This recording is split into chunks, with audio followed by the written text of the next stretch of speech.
لیکن وہ لوگ کہ جنہوں نے فطرت کے اشاروں سے اللہ کو پہچانا، پھر اپنی فطرت کے اشارے سے مزید تدبر کرتے ہوئے، عقل سے کام لیتے ہوئے آخرت کو پہچانا، پھر نبی کی دعوت پر لبیک کہا، اب یہ لوگ، یہ انسانیت کا کریم ہے۔ لہذا ایک بات اچھی طرح سمجھ لیجئے، یہ منافق نہیں ہو سکتے، یہ نہیں ہو سکتا کہ مانے کچھ اور کریں کچھ اور، حق کو حق تسلیم کریں، اسے پامال دیکھیں، اسے مغلوب دیکھیں، اور ان کا خون جوش نہ کھائے، اور وہ کچھ کرنے کے لیے تیار نہ ہو کہ حق کا بول بالا ہو۔ یہ منافق ہوتا ہے۔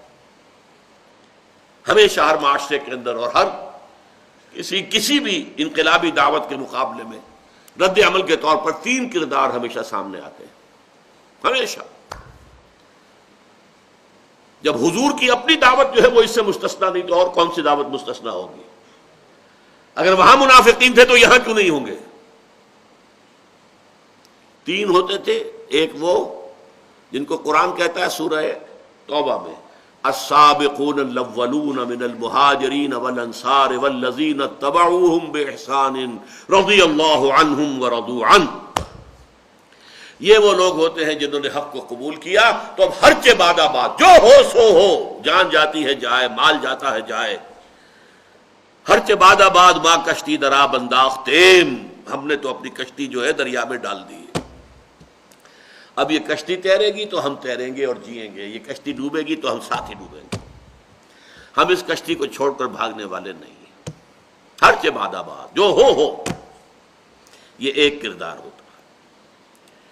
دوسرا کردار اس کے برعکس ہوتا ہے، جو مخالفت میں اڑ جاتا ہے، ڈٹ جاتا ہے، اپنے باطل نظام کو، باطل اعتقادات کو، باطل نظریات کو پروٹیکٹ کرنے کے لیے میدان میں آ جاتا ہے، مقابلے میں آ جاتا ہے۔ جیسے ابو جہل آ گیا، ابو لہب آ گیا، ولید بن مغیرہ آ گیا، عقبہ ابن ابی معیط آ گیا۔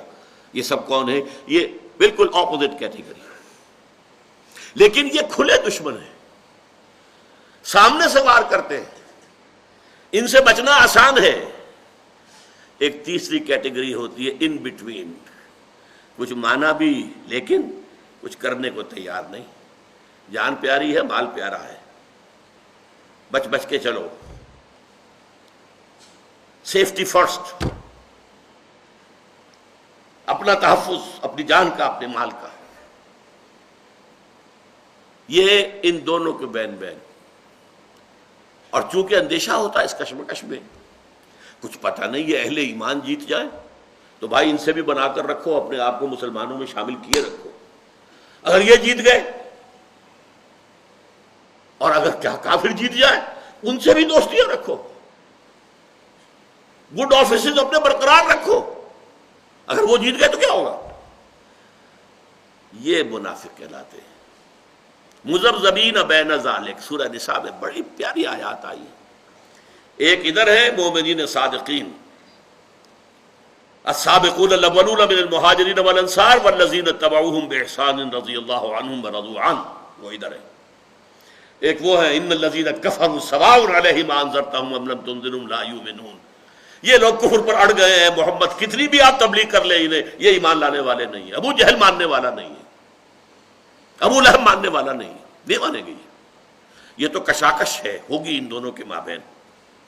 البتہ بیچ میں مذبذبین بین ذالک، ان دونوں کے مابین کچھ ادھر بھی کچھ، اسی لیے دو منہ ہم کہتے ہیں۔ منافق کا لفظ بنا اسی سے ہے، نفق کہتے ہیں سرنگ، سرنگ کے دو منہ ہوتے ہیں۔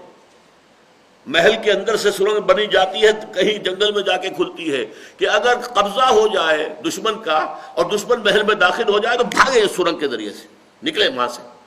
تو دو منہ ہوتے ہیں اس کے، نفق سرنگ کو کہتے ہیں، نافقہ کہتے ہیں گوہ ایک بل بناتا ہے اپنا، ایک جانور ہے، اس کا شکار کرتے ہیں کتوں کے ذریعے سے، عرب کے اندر اس کا گوشت کھایا جاتا ہے۔